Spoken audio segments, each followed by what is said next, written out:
Indianapolis, Indiana, the site of the 2025 NFL Combine, as prospects from across the country have gathered at Lucas Oil Stadium in hopes of becoming the next stars of the NFL.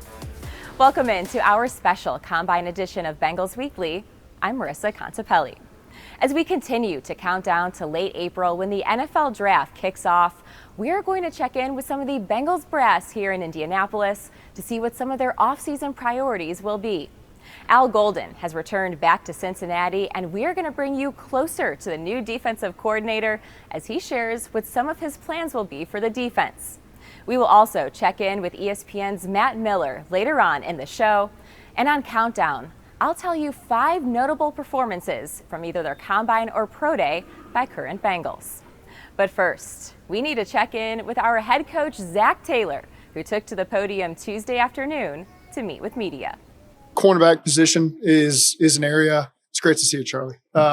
Is a cornerback position that we've got a lot of youth there, a lot of potential there. Guys at different points have really risen to the occasion. And so we have high expectations for that group as a whole. Feel really good about the group that we have coming back. Some guys off of injury that missed time last year. So just really feel like that's a young, hungry position group. I think Chuck's done an excellent job with those guys, helping them develop, will help them reach their potential. And so just really excited about that group and the depth that we have coming back.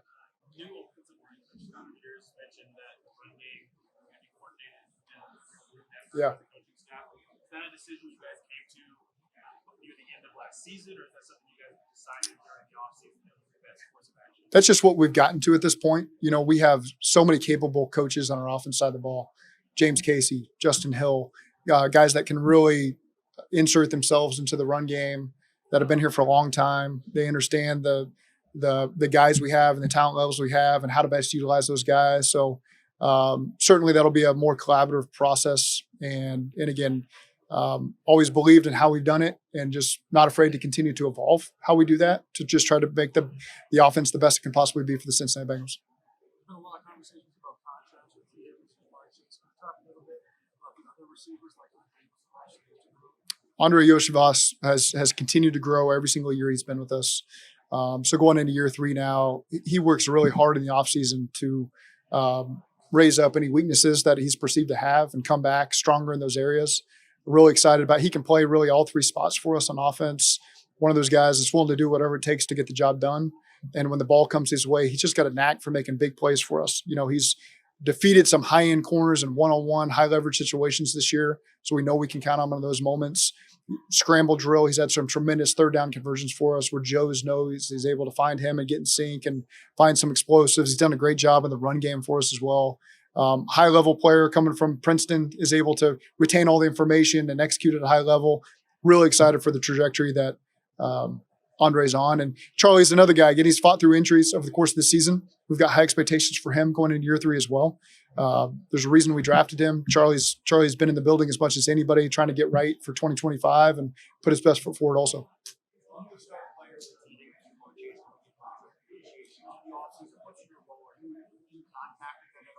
Well, number one, it's good to have great players that want to be rewarded. That's a great problem to have. And, you know, with Jamar, we certainly want to make him the highest paid non-quarterback in this league. You know, he's deserved that. Went into a year and you know, won the Triple Crown and did all the things he could do for us to just have a tremendous year. So we'll continue to work through for that.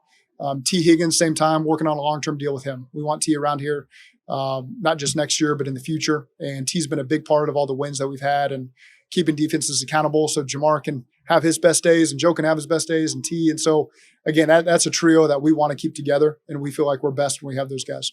You know, like most years, there's really good players in there, but you're going to make sure you got the guys that fit us. And so, you know, there's key moments in the draft where those guys become available to you at that position, and we're very particular in what we're looking for there. And so, again, it's just got to fit us at the right spot, and right time, and in conjunction with the other needs that we have on our team as well. Well, I can't answer what's different. I can just talk to you about Al. And Al's very involved, very thorough. He's always been that way. I mean, Al was here during the season when we drafted 3 linebackers in one class, and all 3 of those guys got through their first contracts with us.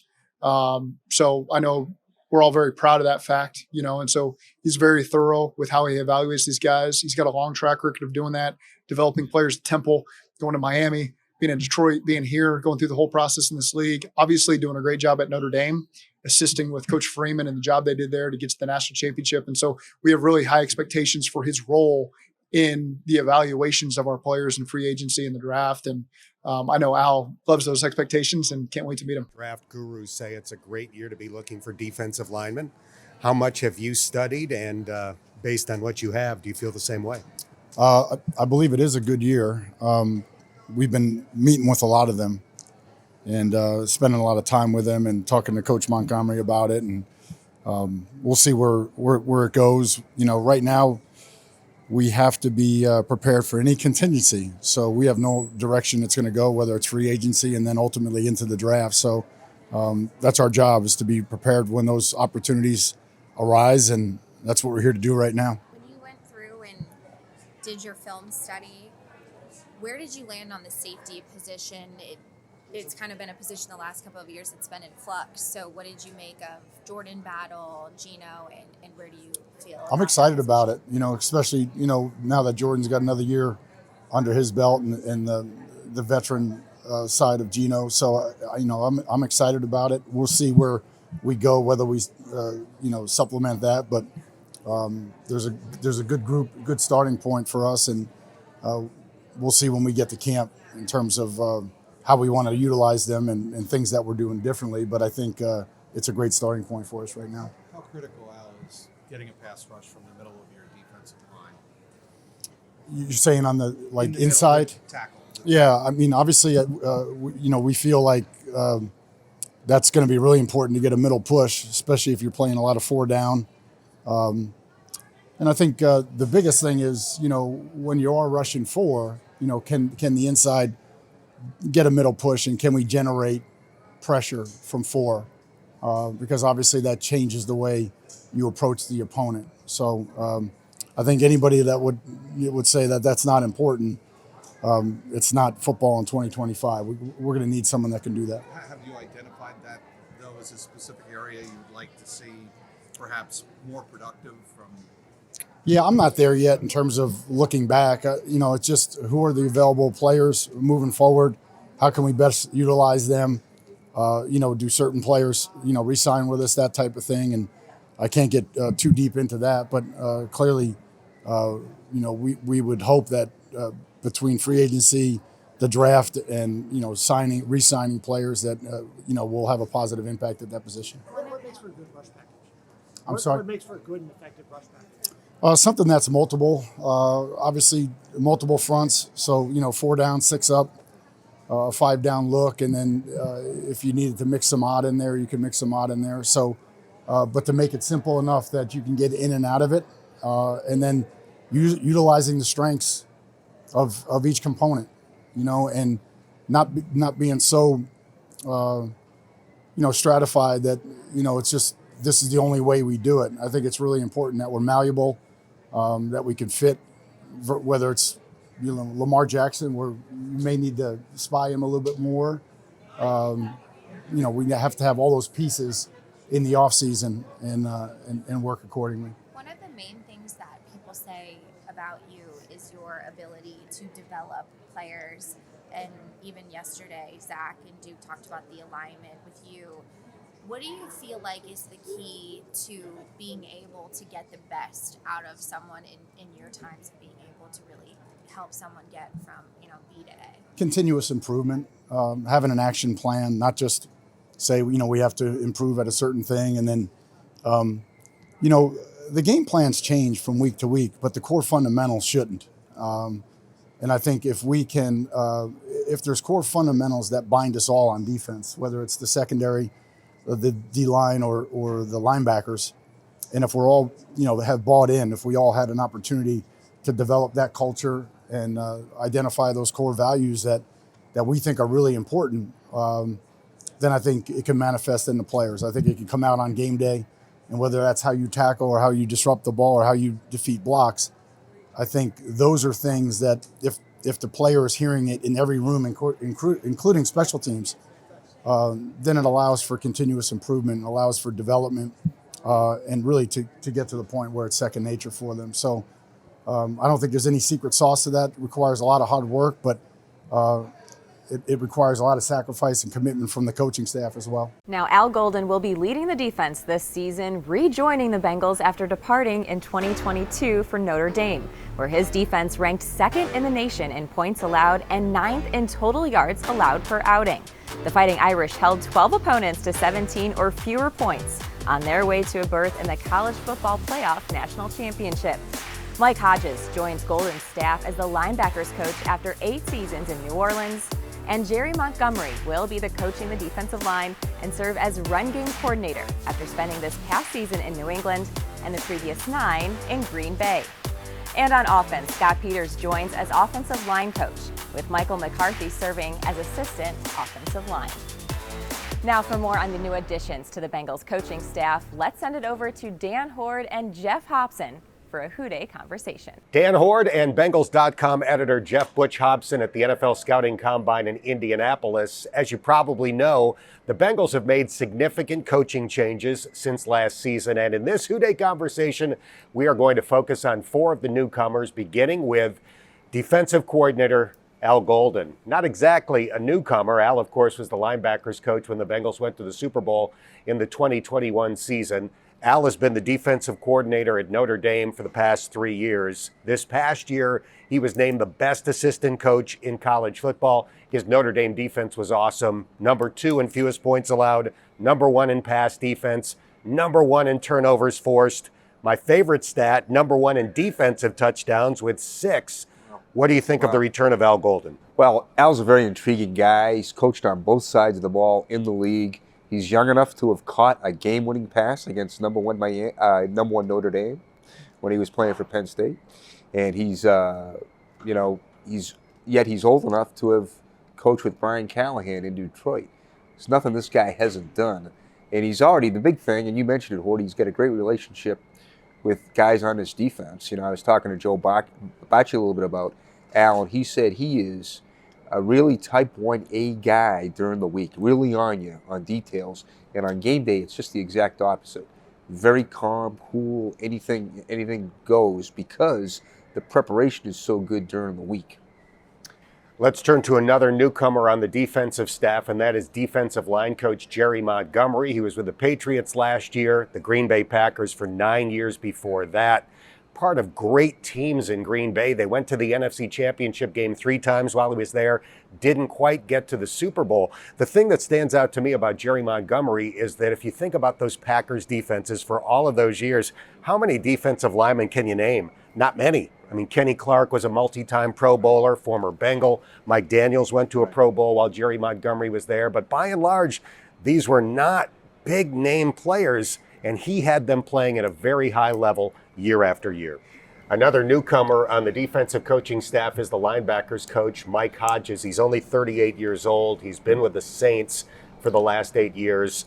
He is young enough to have played at Texas A&M when Zac Taylor was just starting out as a coach with the Aggies. This is another guy who's a development guy, and I talked to one at the Super Bowl. It was Zach Bond, who left the Saints, went from not playing for New Orleans to being a Defensive Player of the Year finalist, and somebody had to coach him and get those fundamentals in. Now, Mike and his coach Dennis Allen, they took some heat for not playing Bond, but Mike had developed a very strong linebacker room with Demario Davis, and it was hard for Bond to get in, but he was obviously ready to go when his number was called. And I think another Joe Bacci anecdote, who he was with he came into the league in New Orleans, and he said, Hodges was the kind of guy, Bacci didn't play, he was on the practice squad, but after a game he'd go to the back of the plane, find Bacci and say, what could I have done better? And that kind of impressed Joe as a guy that cares. Final guy is the new offensive line coach, Scott Peters, a Brazilian Jiu-Jitsu world champion. When you apply for any job, references matter, and I think Scott Peters has the 2 best references you could have as an offensive line coach. Jim McNally, the great former Bengals offensive line coach, and Bill Callahan, who's probably the best guy doing it in the NFL right now. I'm just glad I've emerged from a couple of his interviews without having a chokehold on me. He's a hands guy. He's a hands expert. He's an intriguing guy. played in the league, went to martial arts, had his own gym, and I think he's. I was talking to Max Stacks about this, the great Steelers analyst, son of Ross Browner, Bengals great, and Max worked with him in the gym after he was done playing, and he said, Scott does a great job melding martial arts with offensive line play and how to use the hands. Talked about his strike system that Scott developed. He's been developed that over the last decade, and I think that's going to help. I think, Cordell Volson, he talked about that. There's a guy that lost his job last year, and people are leaving him for dead. Don't. Scott Peters is the kind of guy that can revive you. A quick final thought on those 4 new coaches. All 4 are younger than the guy that they replaced by an average of nearly 9 years. Brings some youthful energy to this Bengals coaching staff. For Jeff Hobson, I'm Dan Horde. Thanks for checking out this Dey Conversation. Thanks, guys. We are now going to turn it over to Director of Player Personnel, Duke Tobin, who spoke with the media Tuesday afternoon and shared some insight into the Bengals offseason. Hugely disappointed. All of us with the Bengals are very disappointed in the season, as disappointed as our fans are. We have super high expectations for our football team. We believe we have a championship caliber football team. Our fans believe that as well. We did not achieve what we wanted to achieve. While we finished the year with 5 straight wins, in the middle of the season, we managed to turn wins into losses. 7 times we did that, and it kept us out of a shot to win the championship. We believe we're a championship caliber team, and we'll go to work and put it back together in the best way, and we'll compete for the championship next year. And with that, I'll take your questions. Paulie D, why don't you start us off? Whatever you want to talk about, Paulie.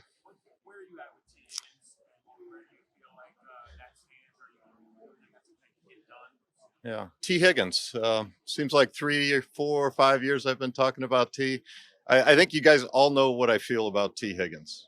I think T. Higgins is a fantastic football player, and I want him on my football team. Whenever I'm in charge of a football team, I want T. Higgins. And so I'm going to do what I can to get T. Higgins. Our preference with T. Higgins is to do a long-term agreement. Always has been. It continues to be, and we'll work hard to get that done. We are fortunate. We've got a lot of really good football players, fantastic football players, and we're fortunate to be in a position to where we can fit them all in. We've managed our cap well. We've got low dead money. We want a high payroll and low dead money so the people that are in Cincinnati playing for us can get all the money. That's what we want. And we're in a position to re-sign these guys. And it's a good position to be in. It really is. And we're going to attack it. And hopefully, we don't want to just re-sign these guys and pay more for the same football team we had last year. We want to add to it as well. So we want to re-sign these guys, reward them for their ability level, and add to the football team. So it's a tall task. We think we're up to it, and Katie's got us in position to attack it well.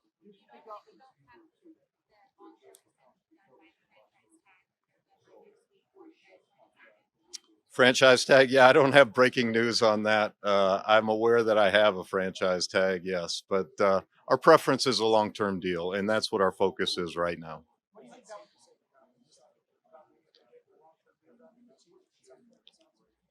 Yeah, I'm optimistic until there's reason not to be, and I've always been optimistic with T, and I want a long-term deal.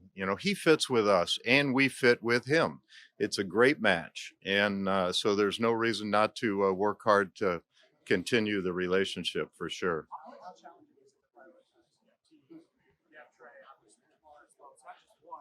Yeah. Yeah, obviously T is the one that's not signed for the future right now, and so that puts the onus on us to do something there, one way or the other, earlier. Jamar is always going to be our priority. He's a fantastic football player.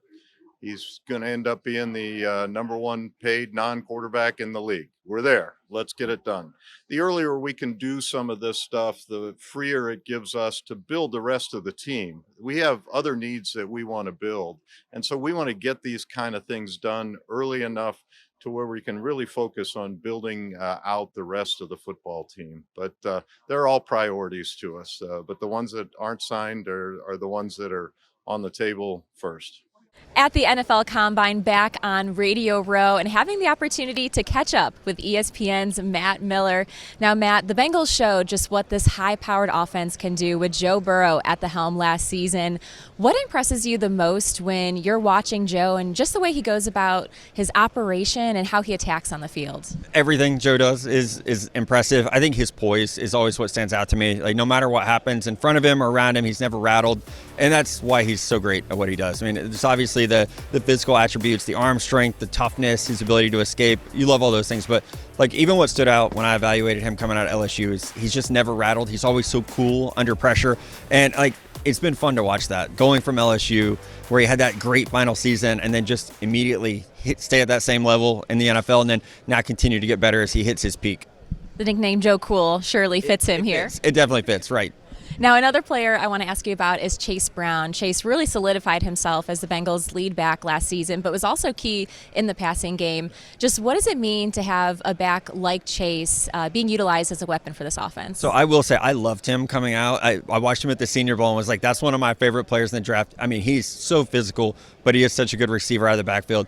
When you can hit on one of those guys in the middle of the draft, that's so key. I mean, as you guys know right now, like, the salary cap is difficult to navigate. So when you can have that value at running back, it's big. But having an impactful run game when you already have that great quarterback, like, that's a winning formula in the NFL right now. And I can't wait to see what Chase does next year, because I'm a huge believer in his.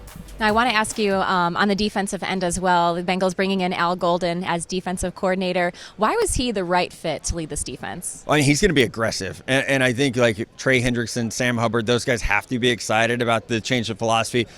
And we saw that, Al on the college side, I mean, that defense was just so aggressive. And also, like, the way that he uses his defensive tackles, he's going to free everyone else up to make plays. So I think we'll see a shift in philosophy of, like, asserting yourself at the line of scrimmage on defense. It's going to be really different in Cincinnati. Now, when you look at this Bengals team, whether it's through free agency or the draft, what's maybe a position group or two that you think they could kind of look to target? Yeah, I would go back to tight end, and I'm a big Mike Gesicki fan, but finding someone that maybe that can be more of that true inline tight end, this would be a good draft to do that, someone that you can get on the field with two tight ends. So it's a great draft at that position. I look at guys like Gunnar Helm from Texas, maybe in round 3 would be a good fit. Terrence Ferguson from Oregon in that same round range. Harold Fannin from Bowling Green would be so much fun, just giving Joe another run after catch weapon. So I think this is a year where you can find really good value at tight end. Well, Matt, truly appreciate the time. It was great catching up with you, and enjoy the rest of your Combine here in Indy. Yeah, thank you so much. As the Combine continues to roll throughout the weekend, I know we are all eagerly waiting to see which of these prospects will be in stripes come fall. But before we get to that point, we need to turn the clock back a little and take a look at a few notable Combine performances and Pro Day performances by current Bengals, starting with, of course, numero uno. Now, back in 2021, when there was no official Combine that year, Ja'Marr Chase shined during his Pro Day at LSU, posting the 6th overall fastest 40 time, running a 4.34. His speed was also on display as he ran a sub-4-second shuttle, finishing as the 4th fastest among all draft participants. He also hit a broad jump and sailed to a smooth 132 inches, trailing the leader by just 4 inches. Now, just 2 combines later in 2023, we were introduced to the speed of DJ Turner.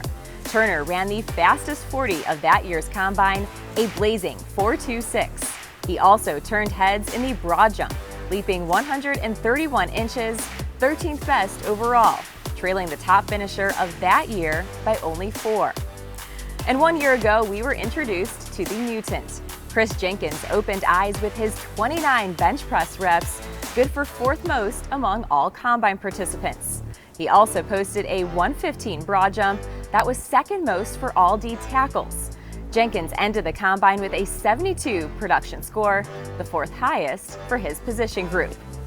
In 2023, we saw the first of Hawaii's finest, Andre Iosivas, who posted solid numbers across the board. Andre's 40 time of a 4.43 was the 12th fastest among receivers.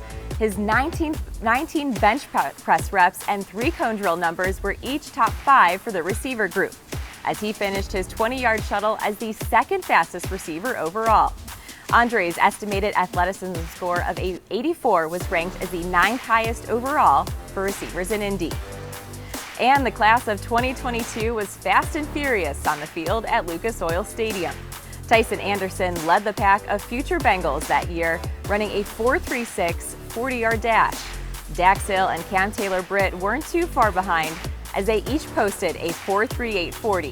Hill ended with an estimated athleticism score for the week of a 96, the highest among that year's secondary members. Now, we will still have to wait a little longer until April to find out who will be the newest rookie Bengals in town. The team currently holds 6 total picks, 1 in each round through the 6th, with their first overall selection currently slated at 17th overall. The full draft order will be determined once the NFL awards compensatory picks later this spring. Well, thanks for tuning in to our special Combine edition of Bengals Weekly from Indianapolis. Make sure to continue to follow along with us throughout the offseason at Bengals.com and all of our social channels, including YouTube.com/Bengals. For our entire crew in Indianapolis and Cincinnati, I'm Marisa Contipelli. We'll catch you next time.